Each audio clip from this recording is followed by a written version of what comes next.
बिस्मिल्लाहिर्रहमानिर्रहीम। अस्सलाम वालेकुम everyone, welcome to chemistry online class. आज हम देखेंगे फिजिकल केमिस्ट्री। चैप्टर है हमारा क्वांटम मैकेनिक्स और टॉपिक है जी समरफील्ड एटॉमिक मॉडल या फिर Sommerfeld modification of Bohr's model या फिर evolution of azimuthal quantum number. ठीक है, ये सारे इस टॉपिक के नाम हैं। अब समरफील्ड ने क्या किया था, मॉडिफाई किया था किसको, बोहर के जो एटॉमिक मॉडल के जो डिफेक्ट्स थे उनको। अगर हम देखें हमने देखा था कि जो बोहर का मॉडल था उसमें हाइड्रोजन की जो स्पेक्ट्रम है उसका फाइन स्ट्रक्चर जब हम देखते थे तो एक से ज़्यादा लाइन हमें नज़र आती थी। बोहर का मॉडल उन चीज़ों को एक्सप्लेन नहीं करता था। इन चीज़ों को एक्सप्लेन करने के लिए फाइन स्पेक्ट्रम स्ट्रक्चर जो था हाइड्रोजन स्पेक्ट्रम का, उसको एक्सप्लेन करने के लिए समरफील्ड एक साइंटिस्ट था, उसने मॉडिफाई किया बोहर्स के मॉडल को 1915 में। ठीक है, उसने क्या कहा कि इलेक्ट्रॉन जो हैं वो रिवॉल्व करेंगे around the nucleus in elliptical orbit. ठीक है, अगर आपको याद हो आपने पढ़ा था बोहर के मॉडल में कि इलेक्ट्रॉन रिवॉल्व करते हैं किसमें, सर्कुलर ऑर्बिटल में।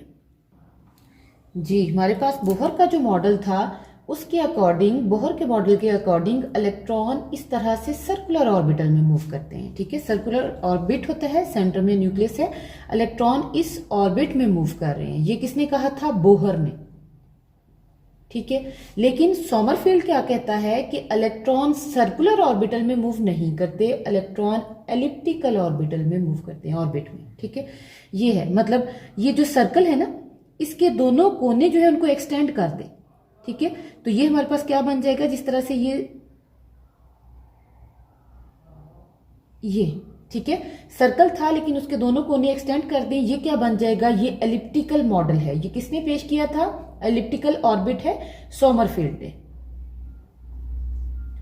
उसने कहा कि इलेक्ट्रॉन जो है वो इसके अंदर रिवॉल्व करेंगे, ये इस ऑर्बिट के अंदर। ठीक है, ये है एलिप्टिकल ऑर्बिट। अब ये जो एलिप्टिकल ऑर्बिट है, सेकंड पॉइंट है कि इसके अंदर माइनर एक्सिस भी हैं और मेजर एक्सिस भी हैं। अब सबसे पहले हम देखेंगे कि माइनर एक्सिस कौन से हैं। ये जो लाइन है ऊपर से नीचे, ठीक है, इसको कह लें ए, इसको कह लें बी, ये कहलाता है माइनर एक्सिस। ये लाइन क्या कहलाएगी, माइनर एक्सिस। ये मैं यहां पे लिख रही हूं, माइनर एक्सिस। ठीक है, अच्छा जी, अब ये जो दाएं से बाएं लाइन होगी, ये लंबी लाइन है, ये कहलाएगी मेजर एक्सिस। इसको सी और डी कह दें, ये क्या कहलाएगी, मेजर एक्सिस। अब समरफील्ड ने कहा कि हमारे पास जो एलिप्टिकल ऑर्बिट बनता है उसके दो एक्सिस हैं, एक है माइनर जो कि छोटा होगा ए और बी, और दूसरा है मेजर एक्सिस सी और डी जो कि क्या होगा, लंबा होगा। अब समरफील्ड के अकॉर्डिंग थर्ड पॉइंट है कि न्यूक्लियाई जो होंगे वो कहां पे होंगे, एट वन फोकाई। अच्छा, अब ये कोना और ये कोना, ये दोनों फोकाई हैं ऑर्बिट के। ठीक है, ये क्या है, ये ऑर्बिट के फोकाई हैं। अब इलेक्ट्रॉन जो है, ये मैं इन लाइंस को खत्म कर देती हूँ अब आपको समझ आ गई होगी। अब ये जो न्यूक्लियस है, न्यूक्लियस कहां पे होगा, एक फोकाई पे, या तो इधर होगा या फिर इस साइड पे होगा, किसी भी साइड पे, या इस साइड पे भी हो सकता है, इस साइड पे भी हो सकता है, दोनों में से एक फोकाई में क्या होगा, न्यूक्लियस होगा। जबकि इलेक्ट्रॉन कहां पे होगा, इलेक्ट्रॉन इस ऑर्बिट के अंदर, जो एलिप्टिकल ऑर्बिट है इसके अंदर मूव कर रहा है। अब आपको पता है इलेक्ट्रॉन अगर यहां पे है तो उस पे चार्ज क्या है, नेगेटिव, न्यूक्लियस पे क्या चार्ज है, पॉजिटिव। दोनों के बीच में क्या है, इलेक्ट्रोस्टैटिक फोर्स ऑफ अट्रैक्शन है। दोनों क्या करेंगे, इनकी जो अट्रैक्शन है वो इस तरह से, जब इधर आएगा फासला ज्यादा हो जाएगा, कम हो जाएगी। ठीक है, उसी के अकॉर्डिंग इनका रेडियाई भी चेंज होते रहते हैं।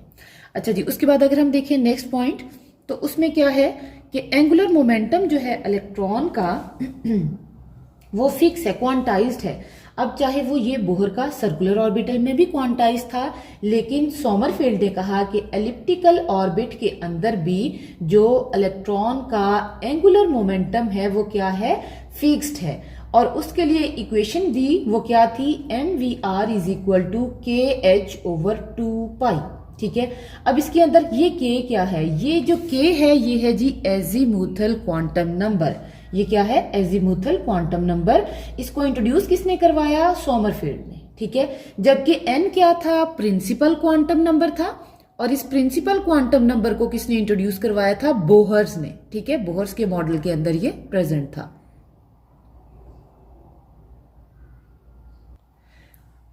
अच्छा जी, उसके बाद ये है, मैंने ये पॉइंट बीच में कि सर्कल है semi minor and major axis. अब ये जो मैंने सर्कल ड्रॉ किया है बोहर के मॉडल में, इसके माइनर एक्सिस भी और मेजर एक्सिस भी दोनों सेम है, मतलब लंबाई और ये जो चौड़ाई है, ऊपर और नीचे ए और बी डिस्टेंस और सी और डी, ये सारे सेम होते हैं। ठीक है।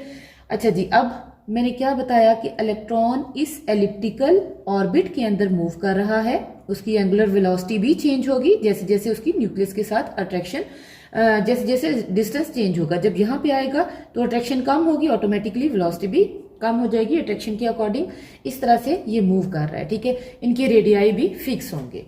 अच्छा जी, अब हमने देखना है जो इक्वेशन बनाई थी, ये जो थी हमारे पास KH/2 पाई। अब हमने देखना है कि मेजर और माइनर एक्सिस का आपस में क्या रिलेशनशिप है। ठीक है, अब हम देखेंगे कि मेजर एक्सिस का क्या रिलेशनशिप है और माइनर एक्सिस का क्या है।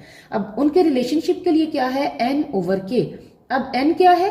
प्रिंसिपल क्वांटम नंबर, इसको किसने इंट्रोड्यूस करवाया था? बोहर्स ने। ठीक है, और K क्या है? एजिमुथल क्वांटम नंबर, इसको किसने इंट्रोड्यूस करवाया? सोमरफील्ड ने।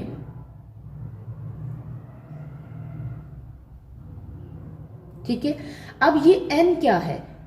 n हमारे पास है लेंथ ऑफ मेजर एक्सिस, मतलब क्या है? ये वाली लेंथ। ठीक है, लेंथ ऑफ मेजर एक्सिस है।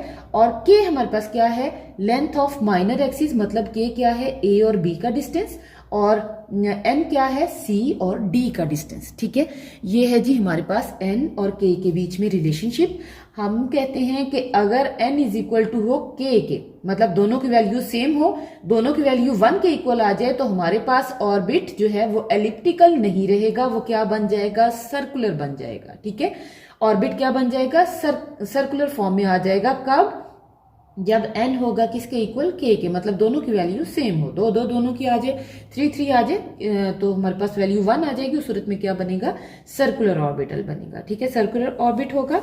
अच्छा जी, अब उस k की वैल्यू हम कैसे निकालेंगे? k की वैल्यू हम निकालेंगे कि k is equal to n-1।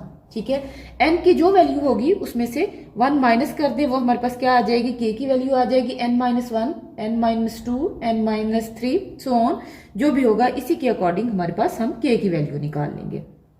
ठीक है, k की वैल्यू डिपेंड करेगी किसके ऊपर? n की वैल्यू के ऊपर। और अगर हमारे पास n पॉसिबल वैल्यू है किसकी? n/1 given value of n की, तो हमारे पास k के लिए वैल्यूज हम इधर से निकाल लेंगे। नेक्स्ट है जी reduced math concept. Reduced math concept को अगर हम देखें तो mu is equal to m/m। ठीक है, और m multiply m divided by small m plus capital M। अब ये जो स्मॉल m है, ये क्या है? Mass of electron. ये इलेक्ट्रॉन का मैस है जो कि यहां पे एलिप्टिकल ऑर्बिट में मूव कर रहा है। कैपिटल M क्या है? Mass of nucleus.